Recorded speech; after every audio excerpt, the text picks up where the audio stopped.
Oke, bismillahirrahmanirrahim. Assalamualaikum warahmatullahi wabarakatuh. Pada kesempatan malam ini kita akan membahas tentang metode simplex. Nah, metode simplex ini adalah masih turunan dari linear programming, dimana kemarin sudah kita bahas linear programming dengan metode grafik. Nah, sekarang kita bahas metode simplex. Apa bedanya dengan metode grafik kemarin? Oke, kita masuk ke dalam latar belakangnya. Metode simplex digunakan karena metode grafik sudah tidak dapat menyelesaikan persoalan linear programming yang memiliki variabel keputusan yang cukup besar atau lebih dari 2 dan banyak fungsi kendala yang dihadapi.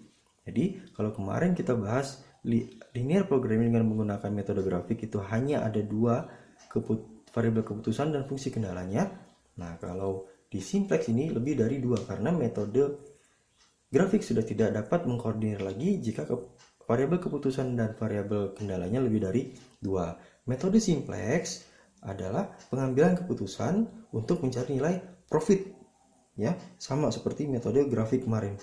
Nah, dalam ketentuan metode simplex, yang pertama dilihat ada nilai kanan, fungsi tujuan harus sama dengan 0. Yang kedua, nilai kanan dan fungsi kendala harus positif. Apabila negatif, nilai tersebut harus dikalikan minus 1. Fungsi kendala yang tadinya kurang dari harus diubah ke dalam bentuk sama dengan menambahkan variabel select atau surplus, di mana variabel surplus adalah disebut juga variabel dasar. Oke, yang tadinya tandanya kurang dari kita ubah ke dalam bentuk sama dengan. Oke. Nah, di sini ada contoh soalnya. PT Goes memproduksi 3 sepeda, sepeda anak, sepeda gunung, dan sepeda fiksi. Untuk memproduksi 3 sepeda terdapat 3 proses, yaitu perakitan, pengecatan, dan pengemasan. Di mana-mana masing-masing membutuhkan waktu. Sepeda anak dia perakitannya dibutuhkan waktu 2 jam, sepeda gunung 2,5 jam, dan sepeda fiksi 3 jam. Di mana waktu yang tersedia untuk ketiga sepeda tersebut dalam perakitan hanya 4,006 jam. Begitu juga cara bacanya di pengecatan dan pengemasan. Untuk setiap menjual satu produk sepeda anak, dia mendapatkan keuntungan $45. Menjual satu sepeda gunung, dia mendapatkan $50. Dan menjual satu sepeda fiksi, dia mendapatkan $55.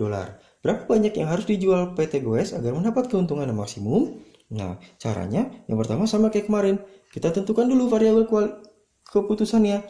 Yang kita kasih nama X1 itu adalah untuk sepeda anak, X2 itu untuk sepeda gunung, dan S3 itu untuk sepeda fiksi, di mana tentukan fungsi tujuannya. Tadi tujuannya adalah untuk memaksimumkan profit. Jadi Z max ini sama dengan 45X1 ini karena dia mendapat keuntungan $45 ketika dia menjual X1 atau sepeda anak, X2 50 dan X3 55 lain. Setelah itu kita tentukan fungsi kendalanya. Fungsi kendalanya dilihat dari sini, jam perakitan. Jam perakitan tadi dari mana, Pak? Dari sini. Perakitan 2X1 plus 2,5X2 plus 3X3 kurang dari atau sama dengan 4,006. Oke, ini begitu juga kita masukkan ke dalam bentuk matematika untuk pengecatan dan pengepakan. Gitu cara masukinnya, ya. Oke, setelah kita dapat semuanya ini, lalu kita kerjakan di Excel, ya. Biar cepat kita menggunakan dengan menggunakan Excel nih. Ya, langsung kita masukkan ke dalam tabel inisiasi. Di sini ada basis X1, X2, X3. S1 ini variabel select 1, S2 select 2, dan S3 adalah select 3 karena variabel kita ada 3, ya. Lalu di dalam basis ini ada Z atau Z max tadi yang kita cari di fungsi tujuannya, ya. Dalam tabel inisiasi yang tadinya positif 45-nya diganti dengan negatif. Negatif semua nih. 45X1 plus minus 50X2 minus 50X3, ya. S1-nya 0, S2-nya 0, S3-nya 0, ya. S2-nya kita masukkan juga nih. Ada S1-nya kita masukkan nih. S1 di sini 2, 2,5 dan 3. 2, 2,5 dan 3. S1-nya karena ini dilihat di variabel 1, S1-nya kita kasih nilai 1. S2-nya 0, S3-nya 0. Nilai kanan ini dari ini, ya, 4,006. Dia berubah tandanya. Jadi sama dengan, ya. Begitu juga S2 1,5, 2 dan 1 dapat dari sini. 1,5, 2 dan 1X3 sama dengan 2495. 2495. X3-nya juga sama nih, S3-nya nih. 0,75, 1,25 ini ya, sama dengan 1500. Ini S1-nya 0, S2-nya karena ini di variabel 2-nya jadi kita kasih nilai 1, S3-nya 0. Begitu juga yang paling bawah nih, kasih 0, S2-nya 0, S3-nya 1. Nah, setelah itu kita baru masuk ke langkah-langkah selanjutnya nih. Kita lihat dulu nih, Z-nya kita positifkan semua ya, atau kita nolkan ya. Itu kalau sudah tidak ada angka negatif berarti itu adalah sudah optimal. Bagaimana cara mengoptimalkannya? Ini ada step-stepnya atau urutannya ya. Yang pertama adalah kita disuruh pilih kolom kunci yang didapat dari baris kunci dari baris Z yang terkecil. Dilihat sini baris Z yang terkecil yang mana? Yaitu X3 minus 55. Inilah yang kita jadikan sebagai kolom kunci ya. Yang kedua adalah kita cari rasio yang dapat dari nilai kanan dibagi dengan kolom kuncinya. Rasionya ini sama dengan nilai kanan ini dibagi dengan kolom kuncinya ini ya. Ini dapat segini. Lalu kita teman-teman drag lagi. Nah, seperti ini. Setelah itu pilih baris kunci yang didapat dari nilai rasio terkecil. Nilai rasio yang terkecil yang mana dari sini? Rasionya ini ya.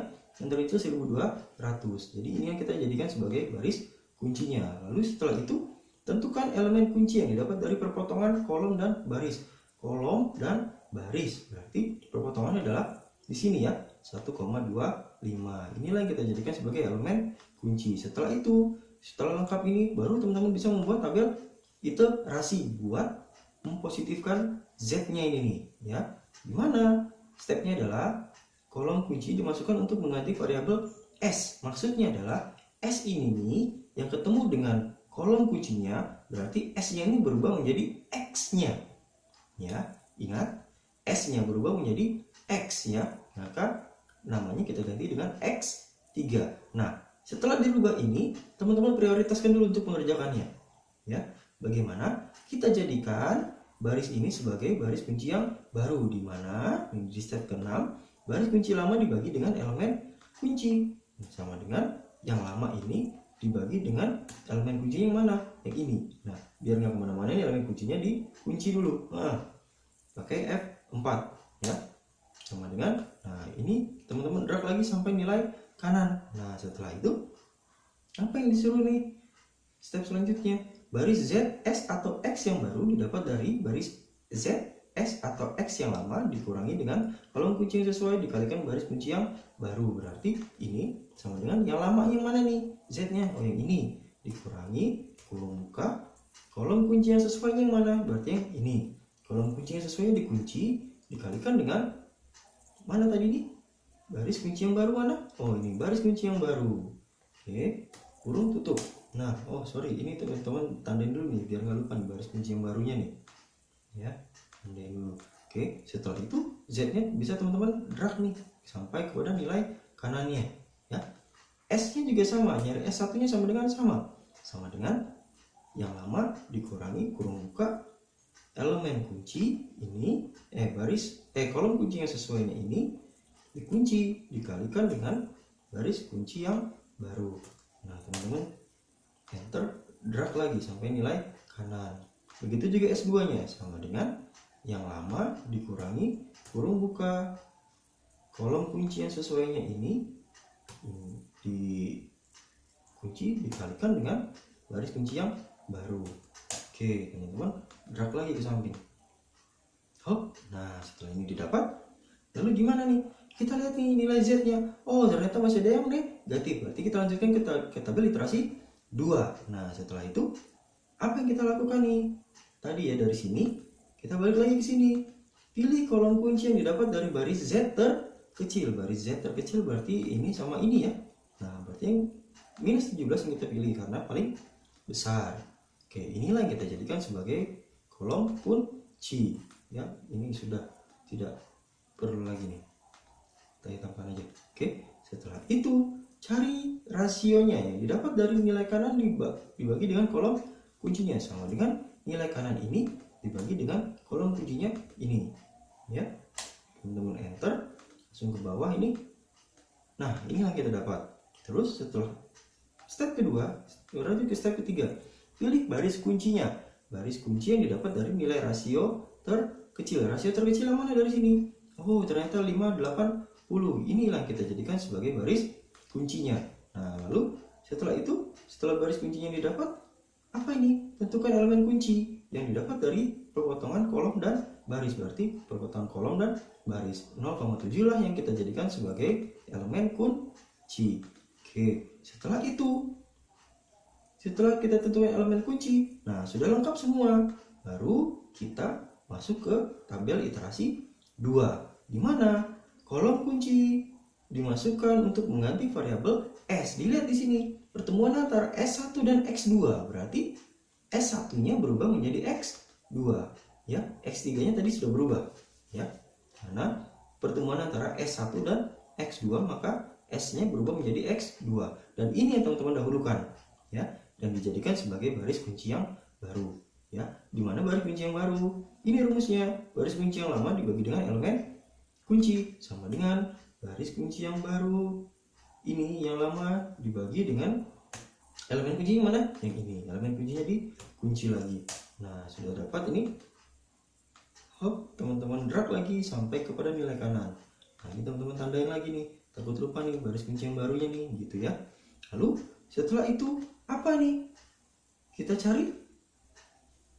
Nah, ini baris Z, S, dan X yang barunya. Ini dapat dari yang lama dikurangi kolom kunci yang sesuai dikalikan dengan baris kunci yang baru. Kita cari Z-nya aja dulu deh ya. Karena kita mau memaksimalkan Z-nya sama dengan yang lama dikurangi kurung buka. Gimana ini rumusnya? Kolom kunci yang sesuai. Kolom kuncinya yang sesuai berarti yang ini. Dikunci. Kalikan dengan baris kunci yang baru yang ini. Awas, hati-hati ya. Oke. Dapat, teman-teman drag lagi. Sampai sini. Begitu juga S2-nya, yaitu yang lama dikurangi kurung buka kolom kunci yang sesuai ini di F4 dikalikan dengan baris kunci yang baru yang ini. Nah, kurung tutup. Nah, ini teman-teman drag lagi ke samping. Nah, sampai nilai kanan. Begitu juga perlakuan dengan X3-nya. X3-nya yang lama dikurangi kurung buka kolom kunci yang sesuai ini dikunci pakai F4 dikalikan dengan X2 ini. Nah, teman-teman drag lagi ke samping. Oke, setelah itu teman-teman lihat Z-nya sudah optimal belum nih? Masih ada yang negatif ternyata nih. Waduh, berarti kita harus lanjutkan ke iterasi 3. Sebelum ke iterasi 3, apa dulu yang kita harus cari? Baris dan kolom setelah elemen kunci. Lalu ini, balik lagi ke poin pertama. Pilih kolom kunci yang didapat dari baris Z terkecil. Baris Z terkecil yang ini ya. Oke, minus 10. Oke, ini kasih tanda lagi nih. Nah, terus cari nilai rasionya yang didapat dari nilai kanan dibagikan dengan kolom kunci. Sama dengan nilai kanan ini dibagikan dengan kolom kuncinya ini. Nah, ini teman-teman drag nih. Oke, sampai sini sudah beres Pak? Belum? Dilihat nih. Tadi ketentuannya adalah tidak boleh nilai kanan dan rasionya yang negatif. Berarti ini ada yang negatif nih. Ya, berarti kita anggap positif. Semua negatif yang kita anggap positif. Berarti dikalikan minus 1. Karena ketentuannya seperti itu. Harus positif. Ya. Kalikan minus 1. Jadi positif. Oke. Setelah itu, pilih baris kunci yang didapat dari nilai rasio terkecil. Ini nilai rasio terkecil mana? Ini nih, 33. 3, 2, 2. Oke, ini. Setelah itu, apalagi nih? Tentukan elemen kunci yang didapat dari perpotongan kolom dan baris kunci. Berarti ini yang kita pilih nih. Perpotongan antara baris dan kolom. Oke. Setelah itu apa? Baru kita bisa masuk ke tabel iterasi 3. Tabel iterasi 3. Di sini dan ketentuannya poin ke-5. Kolom kunci dimasukkan untuk mengganti variabel S. S2 bertemu X1 berarti S2-nya diganti atau berubah menjadi X1. Dan ini yang harus teman-teman kerjakan atau dikerjakan dahulu ya. Oke, setelah ini apa nih? Baris kunci yang baru gimana nih? Baris kunci yang lama dibagi dengan elemen kunci. Berarti baris kunci yang lama ini dibagi dengan elemen kunci. Elemen kuncinya ini lagi. Ini di F4.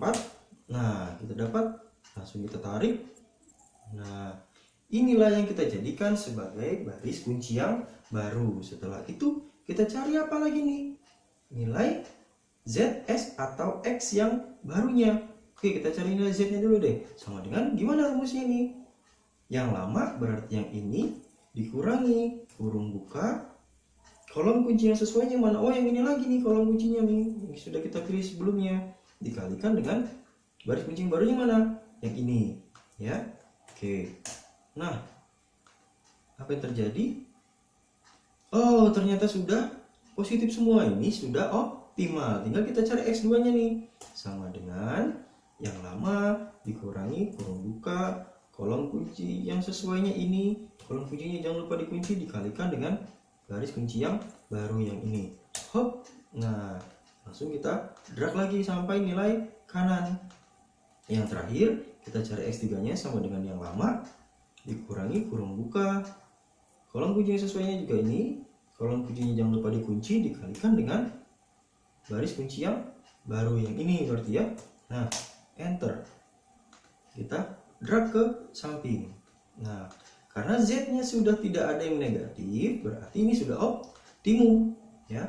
Bagaimana cara kesimpulannya? Toko harus menjual X1 tadi apa? Sepeda anak. Ini X1, hati-hati ya penamaannya tadi variabelnya. X1-nya dilihat nilai kanannya ada 30, 322. Nah, X2-nya dia harus menjual berapa? 76, 4, dan X3-nya ini 484. Dengan total keuntungan maksimum yang didapat adalah ini Z-nya tadi. Berarti berapa di situ yang didapat? 79,310 dolar. Sampai sini bisa dipahami. Jika kurang dipahami bisa ditanyakan di grup WhatsApp. Terima kasih atas perhatiannya. Assalamualaikum warahmatullahi wabarakatuh.